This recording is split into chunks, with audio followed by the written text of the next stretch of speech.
में वहाँ पे मेरे भाई को मार रहे थे बिना एफआईआर के। मुकेश देसाई पुलिस वाला है, वो मेरे भाई को बिना एफआईआर के मार रहा था। फिर उसने मेरे भाई ने डिप्रेशन में आके जहर पी लिया है, उसकी हालत बहुत ज़्यादा ख़राब है। आगे अल्लाह रहम करे। डॉक्टर ने ऐसा बोला कि भाई 24 घंटे का टाइम है, देखो क्या होता है, अल्लाह बेहतर करे। हम दोनों, फिर मैं और मेरी बड़ी बहन वहाँ पे हम लोग भी गए। हमको फ़ोन आया कि फटाफट पुलिस स्टेशन में हम गए। नहीं तो हमारे को बोलते तुम्हारे को, तुम्हारे घर में जितनी भी लेडीज़ है सबको, तुम्हारे भाई पप्पा अम्मी बच्चे जितने भी है सबको है ने वर घोड़ा निकालेंगे, हथकड़ी पिना के पूरे गोमतीपुर में, बापू नगर में, सब में 2 किलोमीटर तुम्हारे को घुमाएंगे, सब अंदर जाओगे तुम लोग को, सबको तुम्हारे ऊपर केस होएगा। और पुलिस स्टेशन के अंदर चेक मांग रहे, पुलिस स्टेशन के अंदर परिवारजनों को दबा रहे, पुलिस स्टेशन में परिवार को टॉर्चर कर रहे, पुलिस स्टेशन में परिवार का सर्कस निकालने की बात कर रहे 2 किलोमीटर तक का। तो इतना परिवार को पुलिस अधिकारी डराता है। कौन से बेच पर किसने इतनी सत्ता दी है पुलिस अधिकारी को जो सर्कस इन निर्दोषों का निकाला जाएगा? अगर वो आरोपी है, उसने अगर कुछ गुनाह करा है तो पुलिस के सबसे पहला काम क्या होता है कि उसके ऊपर एफआईआर दर्ज करनी चाहिए पुलिस के, उसके ऊपर जो भी लीगल एक्शन होता है वो करना चाहिए। लेकिन इसमें पुलिस सेटलमेंट करवाने का काम कर रही थी। अगर वो लड़के ने गुनाह करा है तो उसके ऊपर एफआईआर दाखिल करती और उसको कोर्ट में रजू करती और जो भी उसकी आगे की लीगल प्रोसेस होती वो करती। लेकिन इसमें पुलिस ने क्या करा, लड़के को सबसे पहले मारा, टॉर्चर किया, टॉर्चर करने के बाद फैमिली को बुलाया, फैमिली को भी टॉर्चर किया और फैमिली से चेक भी लिखवा लिए गए और 80,000 रुपये फैमिली बता रही कि 80,000 रुपये हमसे लिए गए। अब ये सारी चीजें पुलिस का काम थोड़ी है ये। आदाब, अब तक समाचार में स्वागत है आपका। अहमदाबाद के क्राइम रेट की अगर बात की जाए तो दिन प्रतिदिन घटनाएं सामने आती रहती हैं। इसी के बीच पुलिस का जो रोल होना चाहिए, पुलिस कहीं ना कहीं अपने रोल से जो है भाग रही है और जो है पुलिस का काम है उलझी हुई मैटर को सुलझाना। लेकिन यहाँ पर एक सुलझी हुई मैटर को पुलिस के माध्यम से उलझा दिया गया है और इश्तियाक अली को, 36 वर्षीय इश्तियाक अली को जो है जहरीली दवा पी पड़ी है। सीधा हम उनके परिवार से बात करेंगे क्या हकीकत थी और आज परिवार क्यों शारदाबेन अस्पताल में आया है। सोना किसका था, क्या था, किस वजह से ये मामला मेरे भाई की कुछ, वो जतिन भाई जिसका गोल्ड है, वो दोनों दोस्त थे। पता नहीं हम लोग को इन लोग की दोस्ती कब से क्या है कुछ मालूम नहीं था। दोस्ती में उसने उसको दिया सोना और वो बोलता है कि ये लेकर भाग गया या कुछ भी, लेकिन ऐसा कुछ नहीं है। और ऊपर से मेरे भाई से पैसे भी लिए 80,000 रुपये इश्तियाक अली से। किसने लिए? जतिन भाई ने जी। उसके बाद क्या हुआ? उसके बाद ये हुआ कि है ने मेरे भाई के ऊपर उन लोग ने केस करने का बोला। हमारे लोग को बोला कि हम तुम्हारे पे केस कर देंगे, तुम्हारा भाई सोना लेके संडे के दिन भाग गया 24 तारीख को। उसके भाई दोस्त जतिन ने बोला, जतिन का सोना था और क्या नाम है उसके भाई का, वकील का, एडवोकेट का, भरत का फोन आया था कि तुम्हारा भाई हमारा सोना लेके भाग गया है। पर मेरा भाई सोना लेके भागा नहीं था, उसकी चीज़ उसको वापस बुधवार को ले जाके दे दिया और पैसे 80,000 रुपये कैश उसके हाथ में, जतिन के हाथ में उसके घर जाके दिया। और उसके बाद है ना हमको फ़ोन कर करके टॉर्चर कर रहे, मेरे को, मेरी बड़ी बहन को, मेरे भाई को, फिर भी हम लोग ने घर बैठ के मतलब सबको बिठा के मामला ख़त्म करने की बात भी करी कि भाई जैसे भी ख़त्म होता होवे, हम तुम्हारे को हर महीने 15,000 11,000 कोई भी एक हफ्ता बांध लेंगे, हर महीने तुम्हारे को देंगे। जतिन को भी बोला और जिसका भाई एडवोकेट है ना भरत, उनको भी बोला, दोनों को बोला। उन लोग एग्री हो गए थे। हमारे को सैटरडे को बुलाया पुलिस स्टेशन में कि तुम लोग सब आओ, तुम्हारा सिग्नेचर वगैरह सब कुछ लेंगे। तो सैटरडे को शाम को फ़ोन करके बोलते आज मत आना, संडे को कल आना। कल हम लोग संडे को जाने के थे तो उससे पहले मेरा भाई इश्तियाक अली जाके हाजिर हो गया था पुलिस स्टेशन में। एफआईआर हुई नहीं थी, जब कुछ भी नहीं हुआ था, एफआईआर वहाँ पे हाजिर हो गया पुलिस स्टेशन में। वहाँ पे मेरा भाई, बड़ा वाला भाई और दूसरा भाई, वो दोनों वहाँ पे गए पुलिस स्टेशन में। वहाँ पे मेरे भाई को मार रहे थे बिना एफआईआर के। मुकेश देसाई पुलिस वाला है, वो मेरे भाई को बिना एफआईआर के मार रहा था। फिर हम दोनों, फिर मैं और मेरी बड़ी बहन वहाँ पे हम लोग भी गए। हमको फ़ोन आया कि फटाफट पुलिस स्टेशन में हम गए। नहीं तो हमारे को बोलते तुम्हारे को, तुम्हारे घर में जितनी भी लेडीज़ है सबको, तुम्हारे भाई पप्पा अम्मी बच्चे जितने भी है सबको है ने वर घोड़ा निकालेंगे, हथकड़ी पिना के पूरे गोमतीपुर में, बापू नगर में, सब में 2 किलोमीटर तुम्हारे को घुमाएंगे, सब अंदर जाओगे तुम लोग को, सबको तुम्हारे ऊपर केस होएगा। और बिना एफआईआर के मारा तो मारा कैसे? क्या फिर उसके बाद आपने कार्यवाही की आगे? उसके बाद हमने कुछ भी नहीं करा। हम लोग को आने नहीं दे रहे थे, मैं और मेरी बड़ी बहन को हम लोग को आने नहीं दे रहे थे। फिर भी हम कैसे कैसे करके, मेरी बच्ची 6 महीने की, हम कैसे कैसे करके हम वहाँ से निकल गए। फिर हम घर आए ना, शाम को हमारे भाई को 7 बजे पुलिस वाले ने स्टेशन से भेजा। बहुत मारा उसको वहाँ पे, बहुत मारा और छोड़ दिया। और उसको है ना अजमेर मेरा भाई चला गया। फिर अजमेर से ना सुबह में मेरा भाई आया इस्तियाक, और वो आया, घर पे भी नहीं आया, वो पता नहीं कहाँ गया। और अभी शाम को फ़ोन आया हॉस्पिटल से कि तुम्हारे भाई ने ऐसा ऐसा कर लिया, दवा खा ली, जान देने के लिए आया है वो। तो परिवार को पता नहीं था कि परिवार को कुछ भी, किसी को नहीं पता था, ना भाई बहन कोई को नहीं बताया उसने। खाली हमारे को जब अजमेर से आया ना तो एक फ़ोन कर दिया कि मैं अहमदाबाद आ गया, पर शकल नहीं दिखाया, घर नहीं आया वो। और कितने दिन से घर से गायब था वो?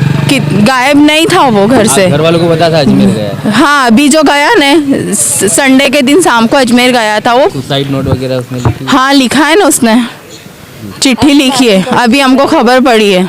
तो उसमें कुछ नाम दिए पुलिस कर्मियों के? हाँ, मुकेश देसाई का नाम है, जतिन भरवाड़ का नाम है और भरवाड़ भरत एडवोकेट का नाम है। 3 जन का नाम है उसमें। अभी डॉक्टरों ने क्या कहा है, इसकी हालत कैसी है? हालत बहुत ख़राब है इसकी, बहुत ज़्यादा ख़राब है। मेरे भाई की हालत, ही दवा खाया इसके वजह से बहुत ज़्यादा टॉर्चर कर रहे हैं उन लोग, मानसिक टॉर्चर कर रहे हैं। बिना FIR के मारा उसको अलग अलग धमकी दे रहे सब लोग। कोई पुलिस वाला फ़ोन करके धमकी दे रहा है, कभी जतिन दे रहा है, कभी उसका भाई एडवोकेट दे रहा है। तो क्या चाहते हो आगे की मांग क्या है आपकी? किस तरह से मदद मांगते हो सरकार से? हम तो मदद मांग रहे हैं कि हमारा कोई गुनाह करा ही नहीं है, तो हमको इंसाफ दो। हमारे साथ क्यों ऐसा हो रहा है, क्यों गलत हो रहा है, हमको इंसाफ चाहिए।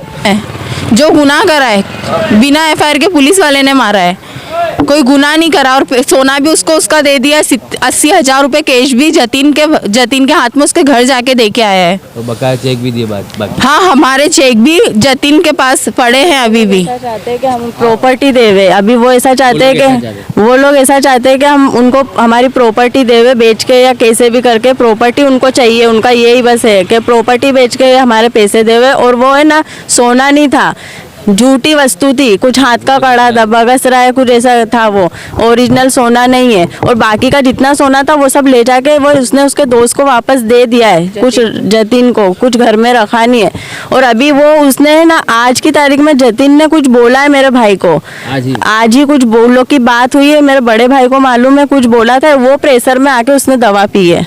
जी, तो कोई पुलिस कर्मी ने कोई पैसा ऐसा मांगा आप लोगों से? नहीं, पैसे तो नहीं मांगे। मेरे भाई ने करी है, पर सजा हम सबको दे रहे। बोल रहे तुम्हारे भाई बहन अम्मी अब्बा सब जेल में जाएंगे, तुमको सबको वरघोड़ा निकालेंगे, तुम्हारा हथकड़ी पिना के। आपके विस्तार? हाँ, ऐसा बोल रहे।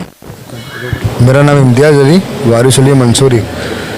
असल में कैसा है, आपको आपके भाई ने जो आज क्या बताया कि जतिन का फ़ोन है, तो जतिन ने आज क्या बोला?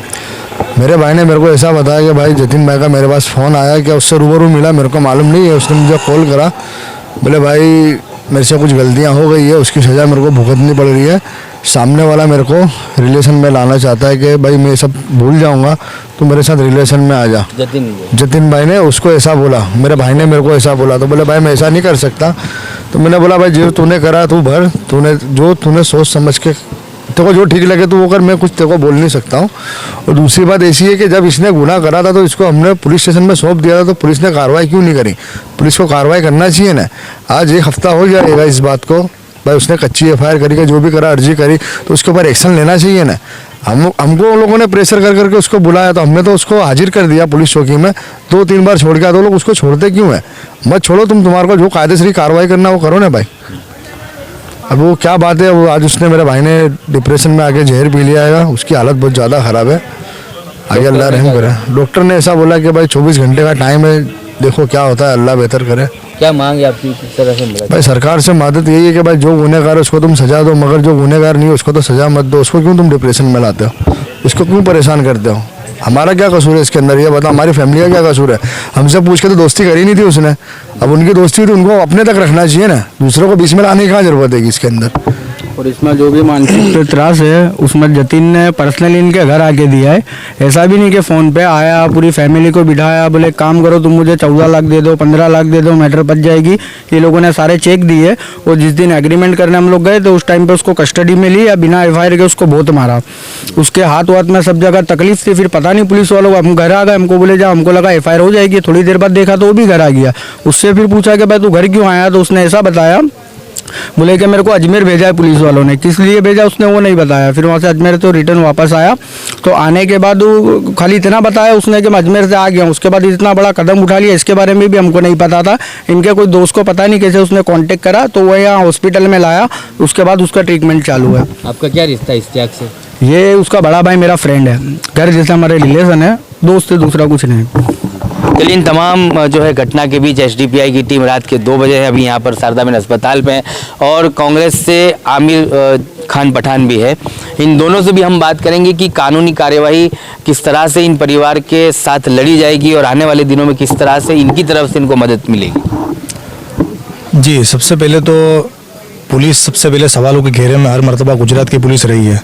कस्टडियल डेथ के मामले इतने सारे टॉर्चर के हिसाब से हो चुके गुजरात के अंदर। अभी इसके बाद ये मामला जो आया है, इसके अंदर सबसे पहले तो जो कोई भी गुनहगार हुए, अगर वो आरोपी है, उसने अगर कुछ गुनाह करा है, तो पुलिस के सबसे पहला काम क्या होता है कि उसके ऊपर एफआईआर दर्ज करनी चाहिए पुलिस के, उसके ऊपर जो भी लीगल एक्शन होता है वो करना चाहिए। लेकिन इसमें पुलिस सेटलमेंट करवाने का काम कर रही थी। अगर वो लड़के ने गुनाह करा है तो उसके ऊपर एफआईआर दाखिल करती और उसको कोर्ट में रजू करती, और जो भी उसकी आगे की लीगल प्रोसेस होती वो करती। लेकिन इसमें पुलिस ने क्या करा, लड़के को सबसे पहले मारा, टॉर्चर किया, टॉर्चर करने के बाद फैमिली को बुलाया, फैमिली को भी टॉर्चर किया, और फैमिली से चेक भी लिखवा लिए गए, और 80,000 रुपये फैमिली बता रही कि 80,000 रुपये हमसे लिए गए। अब ये सारी चीज़ें पुलिस का काम थोड़ी है। ये पुलिस का काम क्या है कि एफआईआर दर्ज करके आरोपी को कस्टडी करना, लेकिन पुलिस ने ये सब काम नहीं किया। और सबसे पहले तो मैं एक ही चीज़ की मांग करूंगा कि जो भी इसके अंदर दोषी है, जिसने इसको उकसाया है, लड़के को आत्महत्या करने पर मजबूर किया है, और उसके अंदर पुलिस भी इसके अंदर शामिल है, और जो लोग भी इसके अंदर जो ये जतिन जो एडवोकेट है वो, और दूसरे जो भरत कर जो एक आदमी है वो, ये सारे लोग उसके अंदर शामिल है। तो ये सारे लोगों पर एफआईआर दाखिल होनी चाहिए, और ये लोगों ने जो भी काम किया उसको कड़ी से कड़ी सजा होनी चाहिए, ऐसी हमारी मांग है। तो क्या कहोगे आमिर भाई, इस मामले को किस तरह से आप देख रहे हैं? जैसे कि रात के अभी 2 बज रहे, मुझे कॉल आया हमारे साथ भाई का, और हमारे विस्तार के जो लोग हैं, गोमतीपुर के लोग हैं, उन लोगों का जो कॉल आया, तुरंत मैं शारदा बिन आया। और ये जो पुलिस का जो सुना है हमने कि बिना एफआईआर पुलिस ने चौकी में रूम में बंद करके जो पुलिस अधिकारी ने मारा है, उसके ऊपर कड़ी सी कड़ी कार्रवाई होनी चाहिए। और ये जो फैमिली को टॉर्चर जो पुलिस वहां पर बुलाकर करती है, किसी एक व्यक्ति ने, अगर परिवार के किसी एक व्यक्ति ने गुनाह किया है, तो उसको गुनाह की सजा के लिए परिवार ने उनके ऊपर जो भी उनके दोस्तों का जो भी मामला था, जो भी कैसा मामला है, कि नकली सोना दिया हुआ है, क्या असली दिया हुआ है, कि उसने बेच दिया है, ऐसे आक्षेप कर रहे हैं। परिवारजनों का कहना है ओरिजिनल था कि नहीं था वो भी पता नहीं।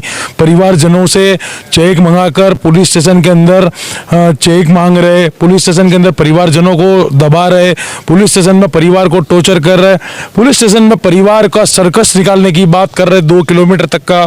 तो इतना परिवार को पुलिस अधिकारी डराता है। कौन से बेच पर किसने इतनी सत्ता दी है पुलिस अधिकारी को, जो सर्कस इन निर्दोषों का निकाला जाएगा?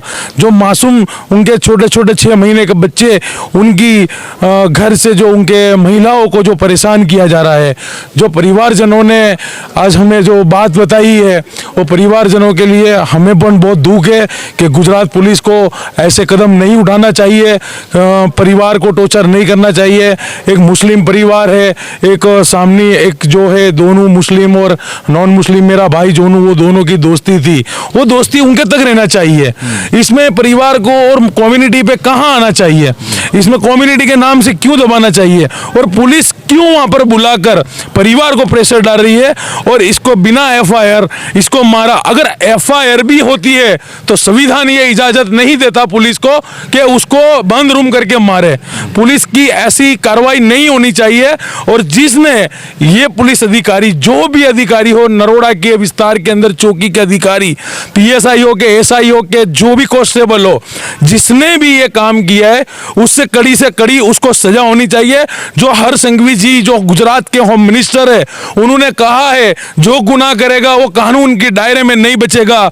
तो मैं हर्ष संघवी जी से कहना चाहता हूं कि आपकी ये गुजरात पुलिस ने जो कदम उठाया है, इसके ऊपर कार्रवाई कब होगी इसका इंतजार हम करते हैं। अगर कार्रवाई नहीं हुई तो बड़े से बड़ा आंदोलन करने की भी मांग करेंगे। और जो परिवार लोगों को टॉर्चर किया है उसके लिए ये पुलिस वाले को जो जवाबदार है, जो कानूनी कार्रवाई होनी चाहिए, वो कार्रवाई अगर नहीं हो तो जल्द से जल्द आंदोलन भी करेंगे इसके लिए हम। कांग्रेस नेता आमिर खान पठान का कहना है कि आंदोलन करेंगे आने वाले दिनों में अगर इस मामले में जो न्याय नहीं मिला, और एसडीपीआई की टीम भी जो है न्याय की पुकार लगा रही है, परिवार के साथ कंधे से कंधा मिलाकर खड़ी है। एक तरफ सब सलामत के दावे किए जा रहे हैं, दूसरी तरफ हर संघ भी कह रहे हैं कि कायदे में रहोगे तो फ़ायदे में रहोगे, लेकिन यहाँ तो आपकी पुलिस ही कायदे में नहीं है, जो कायदे का उल्लंघन करती है और आरोपी के साथ इस तरह का कुछ मामला करती है कि आज आरोपी को जहरी दवा पीकर परिवार के लोग गमगीन है, जो है गमज़दा है, सोगमय है यहाँ पर।